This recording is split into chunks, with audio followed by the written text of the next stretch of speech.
আকাশবাণী কলকাতা সমীক্ষা শিরোনাম সপ্তদশ শতকের উন্নত জনপদ খানাকুল আজ অবহেলিত। লিখেছেন দেবাশিস শেঠ। শুধুমাত্র রাজা রামমোহন রায়ের জন্মস্থান হিসেবে নয়, তারও অনেক আগে সপ্তদশ শতকে বাংলার শিক্ষা, সাহিত্য ও সংস্কৃতির অন্যতম পীঠস্থান হিসেবে খানাকুল নিজেকে প্রতিষ্ঠিত করেছিল। আজকের বাংলা তা বিস্তৃত হয়েছে। ইউরোপের রেনেসাঁসের সূতিকাগার আমরা জানি ইতালির ফ্লোরেন্স নগরী। এই ফ্লোরেন্সকে নিয়ে তাদের উৎসাহের অন্ত নেই। ফ্লোরেন্স কিভাবে শিক্ষা ও সংস্কৃতিতে ইউরোপকে পথ দেখানোর মতো এত উন্নত হয়ে উঠেছিল? ইতিহাস থেকে আমরা জানতে পারি, মধ্যযুগের অন্যতম সাংস্কৃতিক কেন্দ্র পূর্ব রোমান সাম্রাজ্যের রাজধানী কনস্টান্টিনোপলের পতনের পর সেখানকার পণ্ডিতরা আতঙ্কিত হয়ে ইতালিতে পালিয়ে আসেন। ইতালির ফ্লোরেন্সে তাঁরা সঙ্গে করে আনেন গ্রিক সাহিত্যের মূল্যবান সব নথি, পাণ্ডুলিপি এবং তাঁদের মেধা। সেখানে এসে সেই সব জ্ঞানীগুণী মানুষ সেখানকার শিক্ষা প্রতিষ্ঠানগুলির সঙ্গে যুক্ত হয়ে যান। ফলে সেখানে একটা উন্নত সংস্কৃতির প্রসার ঘটে। সাধারণ মানুষের মধ্যেও জ্ঞানের আলো পৌঁছে যায়। সেখানকার চিন্তা জগৎকে আলোড়িত করেন এইসব পণ্ডিত। বাংলার খানাকুলেরও ঠিক এইরকমই একটা গৌরবময় ইতিহাস আছে। সপ্তদশ শতকের মাঝামাঝি সময়ে এই এলাকার ৩০০টি গ্রাম নিয়ে খানাকুল কৃষ্ণনগর সমাজ প্রতিষ্ঠা করেন এখানকার ইজারাদার যাদবেন্দু সিংহ রায়। তিনি ছিলেন খুবই শৌখিন মানুষ। এই সমাজকে বাংলার শ্রেষ্ঠ সমাজ হিসেবে গড়ে তুলতে নদিয়া, মুর্শিদাবাদ, ওড়িশা প্রভৃতি জায়গা থেকে পণ্ডিতদের আমন্ত্রণ করে এনে তিনি তাঁদের এখানে বসবাস করান। তাঁদের কাউকে কন্যাদান করে এখানে স্থায়ী বসতি করে দেন, আবার কাউকে জমি জায়গা দিয়ে, অর্থ সম্পদ দিয়ে এখানকার স্থায়ী বাসিন্দা হতে উৎসাহ দেন।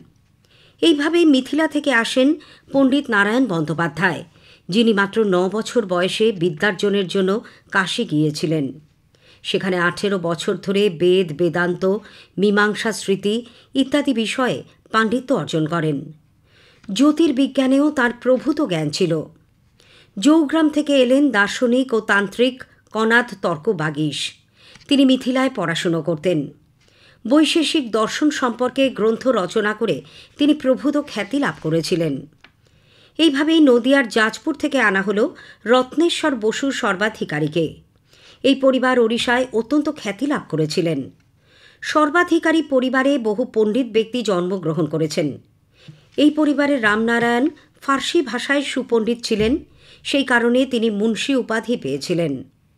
মুন্সি চালা স্থাপন করে খানাকুল এলাকায় আরবি ও ফার্সি ভাষায় শিক্ষার প্রসার ঘটান। পরবর্তীকালে রামমোহন এই মুন্সি চালাতেই আরবি ফার্সি শিখেছিলেন। এই পরিবারের সন্তান গণিতবিদ প্রসন্নকুমার সর্বাধিকারী। তিনি রাধানগরে প্রসন্নকুমার সেমিনারি ও খানাকুল কৃষ্ণনগর অ্যাংলো সংস্কৃত স্কুল এই দুটি শিক্ষা প্রতিষ্ঠান গড়ে তোলেন। কলকাতা বিশ্ববিদ্যালয়ের উপাচার্য দেবপ্রসাদ সর্বাধিকারী, ফুটবলের জনক নগেন্দ্র প্রসাদ সর্বাধিকারী এরকম বহু ব্যক্তি পরবর্তীকালে এই পরিবার থেকেই তাঁদের নাম উজ্জ্বল করেছিলেন। দেখা যাচ্ছে খানাকুল কৃষ্ণনগরের জন্মলগ্নে বিভিন্ন প্রান্ত থেকে আসা পণ্ডিতরা এই এলাকায় একটা উন্নত শিক্ষা ও সংস্কৃতির পরিমণ্ডল তৈরি করেছিলেন। রাজা রামমোহন রায়ের জন্মের অনেক আগে থেকেই খানাকুলে বাংলা, ইংরেজি, সংস্কৃত, আরবি, ফার্সি সমস্ত কিছু শেখার ব্যবস্থা ছিল। এখানেই তিনি অনেকগুলি ভাষা শিক্ষা করেছিলেন। এই সময়ের পত্রপত্রিকা বা গেজেট থেকে জানা যায়, তখন গঙ্গার এপারে এত বড় ও এত উন্নত সমাজ আর ছিল না। পরিশেষে বলা যায়, একসময় সারা বাংলাকে নবজাগরণের পথ দেখিয়েছিল খানাকুল। কিন্তু প্রাকৃতিক বিপর্যয়, উপর্যুপরি অনিয়ন্ত্রিত বন্যা পরিস্থিতি, যাতায়াত ব্যবস্থার অবনতি এবং সর্বোপরি সরকারি উদাসীনতা খানাকুলকে দুর্ভাগ্যজনকভাবে পিছিয়ে দিয়েছে। ম্যালেরিয়া, বেহাল স্বাস্থ্য পরিষেবা ও চরম খাদ্যাভাবের কারণে এখান থেকে দলে দলে মানুষ শহরমুখী হয়েছেন। সাধারণ মানুষ এবং সরকার সকলের সমবেত উদ্যোগে খানাকুলকে আবারও চাঙ্গা করে তোলার প্রয়াস নেওয়া প্রয়োজন। সমীক্ষা শেষ হল। এটি লিখেছেন দেবাশিস শেঠ।